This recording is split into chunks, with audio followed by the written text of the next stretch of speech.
ఇప్పుడు no cost cough syrup తో 60 రూపాయల విలువ గల ఇన్హేలర్ పూర్తిగా ఉచితం. దెబ్బకి దగ్గు జలుబు మాయం. 10 ఏళ్లు తెలంగాణను పాలించిందే బీఆర్ఎస్ అన్నారు సీఎం రేవంత్ రెడ్డి. ఈ 10 ఏళ్లలో ఏం అభివృద్ధి చేశారని ఓట్లు అడుగుతున్నారని ప్రశ్నించారు. మున్సిపాలిటీలో అభివృద్ధి చెందకపోవడానికి కేసీఆర్ హరీష్ రావు కారణం కాదా అన్నారు. కేసీఆర్ ఎప్పుడైనా అసెంబ్లీకి వచ్చారా అని నిలదీశారు సీఎం రేవంత్ రెడ్డి. మేము ఎప్పుడు మున్సిపల్లో లేమే, మొదటిసారి మేము ఓటు అడుగుతున్నాం. మేము ఇంతకుముందు మేము కౌన్సిలర్ కాదు, కార్పొరేటర్ కాదు, గ్రామాల సర్పంచ్ కాదు, ఏది లేము. మేము మొత్తం మీరే ఉన్నారు. మంత్రులు మీరే, ఎంపీలు మీరే, ఎమ్మెల్యేలు మీరే, ఎమ్మెల్సీలు మీరే, మేయర్లు మీరే, చైర్మన్లు మీరే, సర్పంచులు మీరే, జిల్లా పరిషత్ మీరే. అసలు బీఆర్ఎస్ 10 సంవత్సరాలలో ఏ ఒక్క పదవులైనా ప్రతిపక్షాన్ని బ్రతకనిచ్చిండ్రా? పార్టీ ఫిరాయింపులకు అభివృద్ధి ముసుగుదోడికి ఉన్నోళ్ళందరినీ మీ పార్టీలనే చేరుకున్న 100% మీ చేతుల్లోనే ఉన్నది. ఉద్యోగాలు ఇచ్చిరా, రేషన్ కార్డులు ఇచ్చిరా, సన్నబియ్యం ఇచ్చిండ్రా? అసలు ఏది వీళ్ళు అమలు చేసింది? పట్టణ ప్రాంతాలలో మోరీలు అన్నది ఇచ్చిండ్రా? ఏమీ చేయకుండా ఇప్పుడు మళ్ళొచ్చి మాకు ఓటేయండి, మేము ఇరగదీస్తాం, పగలదీస్తామని అంటున్నారు. జెర్సేపటికి ఏంటని ఒకరో ఇద్దరు గెలిచిరు అనుకో. ఇప్పుడు కేసీఆర్ గెలిచిండు, ప్రతిపక్ష నాయకుడు అయ్యండి. ఎప్పుడన్నా సభకు వచ్చిండా? నాయకుడే అట్లుంటే కిందోళ్ళు ఎట్లుంటారు? రేపు వీళ్ళు వస్తారా మున్సిపాలిటీకి? ఆవు చేన్ల మేస్తే దూడేమన్నా గట్టు మీద మేస్తే అది కూడా గంటకే పోయి మేస్తుంది. ఏ చట్టం నరేంద్ర మోడీ గారు తీసుకొచ్చిన ప్రజలకు వ్యతిరేకంగా నోట్ల రద్దునైతే అద్భుతమైన అసెంబ్లీలోనే వారు కీర్తించారు.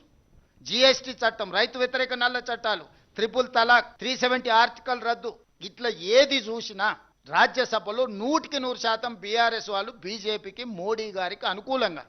గజ్వేల్లో మిషన్ భగీరథ ప్రారంభోత్సవానికి వస్తే హమే కుచ్ నహీ చాహియే తేరా ప్యార్ బస్ అని ఆయన ప్రేమ ఉంటే అందులో అమరత్వం పొందుతా అని చెప్పి నరేంద్ర మోడీ గారి ప్రేమలో చంద్రశేఖరరావు గారు అమరత్వం పొందుతా, నాకు అంతకు మించి ఇంకేం అవసరం లేదు ఈ జన్మకని యుగల గీతం పాడుకున్నది మోడీ గారు, కేసీ గారు కాదా?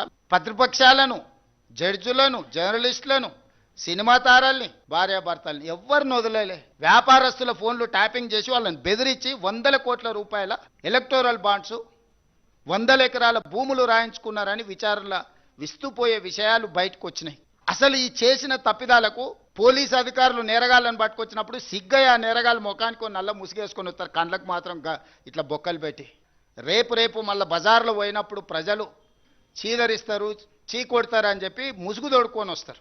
మా ఈగల్ టీంకు చెప్పాల్సి వచ్చేటట్టుంది. నార్కోటిక్ ఎనాలిసిస్ ఏదన్నా గంజాయి కానీ, కొకేన్ కానీ, హెరాయిన్ కానీ ఏమైనా కొట్టి మాట్లాడుతున్నారా వీళ్ళ మాటలు చూస్తుంటే అని. ఎందుకంటే హోష్లో లేకుండా ఉన్నోడు అట్లాంటి మాటలు మాట్లాడతాడు. హోష్లో ఉన్నోడు, ఈ సమాజం పట్ల బాధ్యత ఉన్నోడు, పెద్ద పెద్ద చదువులు చదువుకున్నా అనుకునేటోడు మాట్లాడే మాటలేనా?